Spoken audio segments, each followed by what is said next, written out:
Testing on the mic, please. Hello? Thank you. And for participating in this dynamic panel.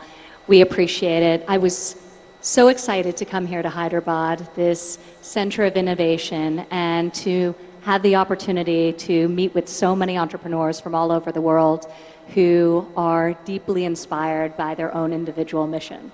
And that, to me, is one of the most incredible things. And ultimately, now in this role in government that I'm so privileged to have, that's my desire, to create an opportunity for more people to have the advantages that I've been so fortunate to have. I talked about the unique challenges that face female entrepreneurs, the lack of adequate access to capital, to networks, to mentorship, and in some countries to equitable laws. These are challenges we can solve for by talking about the problems, by working together, by combining the thought leadership of those in the private sector and here in this room today with smart government policy that enables all of our country's citizens to thrive. So I am incredibly optimistic 11 months into my time in the Trump administration. I see firsthand how we're creating a climate to fuel the growth of business, to reduce barriers to new entrepreneurs who are thinking about whether or not they're going to engage. So you asked earlier about my advice. You just have to do it. You just have to do it. I think too often there's a myth that everyone who started a business was 100% sure and had 100% belief that that business would succeed. It's not true. Many people started businesses on the side while continuing their primary job until they got the confidence that it was going to work. Many waited for several years. Many pivoted out of their existing business into another. Many failed to come back again. Mm-hmm.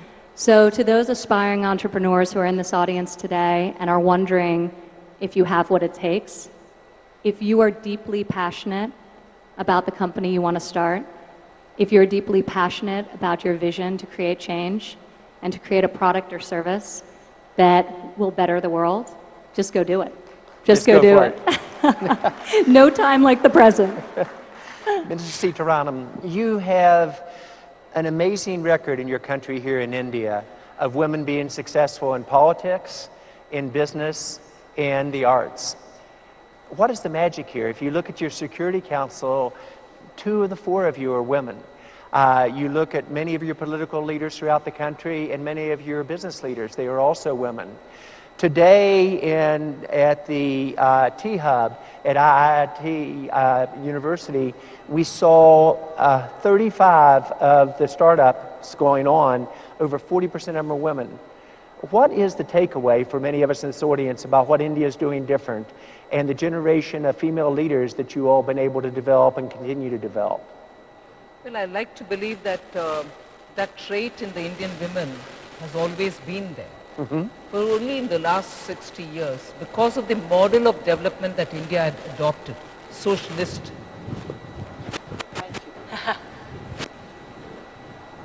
Only in the last 60 years, because of the model of development that India had adopted, there wasn't much of a chance for India to support or facilitate women who naturally had the instinct. And when I say entrepreneurial, it is not just doing business, but also getting into education, getting into that which is going to be a social catalyst, that kind of a work which women were very good at doing. The Prime Minister in his speech referred to the cooperative movement, which has been largely women-driven.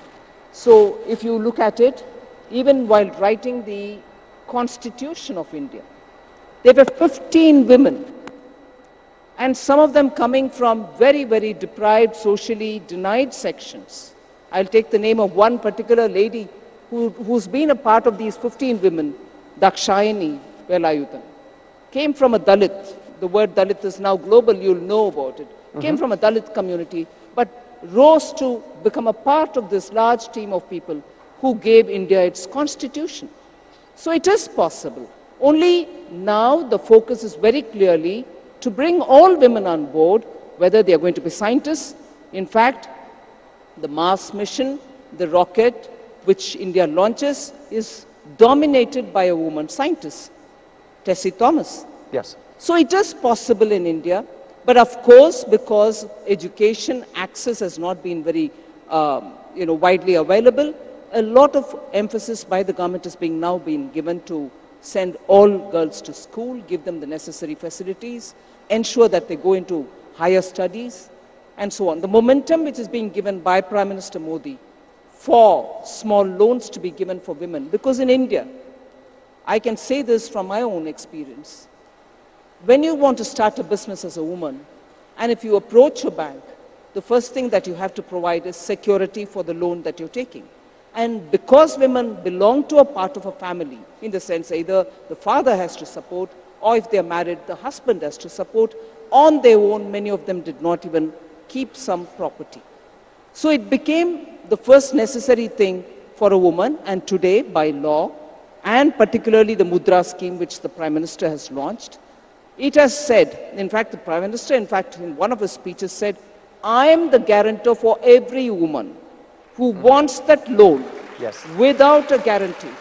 So, out-of-box thinking has helped to empower women, but we have a long way to go. But it's very possible. It is. And achievable.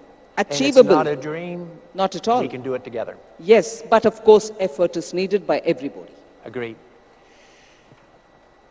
Ms. Samba, you had a vision watching planes fly over when you were a young person about someday being in aviation. You had the courage to, when the Empowerment Acts occurred in South Africa, to go for it. You are the first 100% owned female entrepreneurship in aviation. In my notes said in South Africa, I'm not sure, but what in the world? What are some of the lessons learned? Was it what you thought, being a female going into a male-dominated world?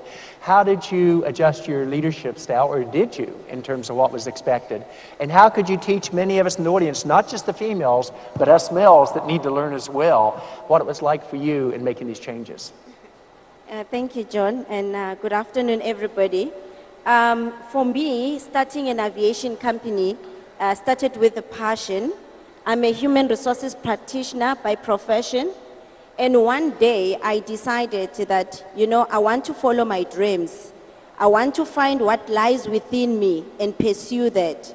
So I decided that I am going to leave the corporate world, start my own aviation company, and thrive. Little did I know that everything comes with a package, that it is not smooth sailing to be an entrepreneur.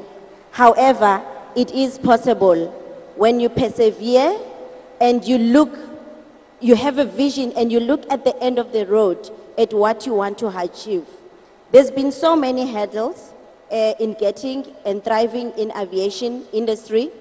One of them is access to finance. You might be sitting there and asking yourself, who funded this young lady to own a private jet company and helicopters in South Africa, in the African continent? It was during December time when I got my first order from government to do my flight from Johannesburg to Bujumbura.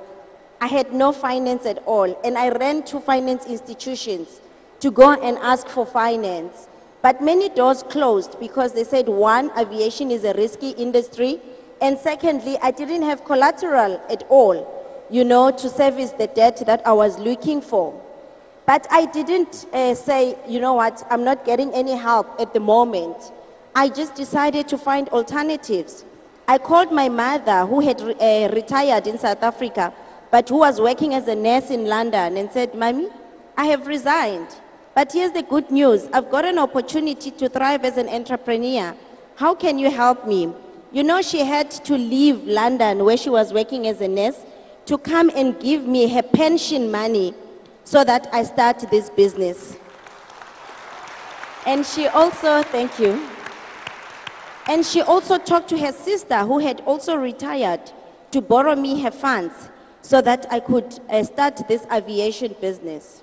My advice to the new and aspiring entrepreneurs is that when you are determined, and when you have a vision, and when you have a plan, Don't let it die because of the challenges that you meet. Instead, find alternative solutions because there is always a solution. Sometimes it might take longer than planned, but at the end of the day, when you persevere, you will be able to thrive and win. Thank you. Thank you. You're amazing, young lady. All very proud of you and your courage. Marcus, Scandinavia, the Nordic countries have often led in the gender diversity. You're on 9 different boards. You led one board as chairman that you had a female CEO for 12 years. What causes the Nordics to be so progressive? What are some of the lessons learned? And a little bit your thoughts about mentoring top women entrepreneurs and how you go about it. Well, you know, as you said, I come from a different part of the world where the diversity question has been very much up front for a long, long time. Yes. For many reasons. I mean, it's an egalitarian society at heart, but I would also say that it also comes from the need for our population to be participating in the work life. And we all know that the wealth of a nation and the standard of living is actually very much dependent how many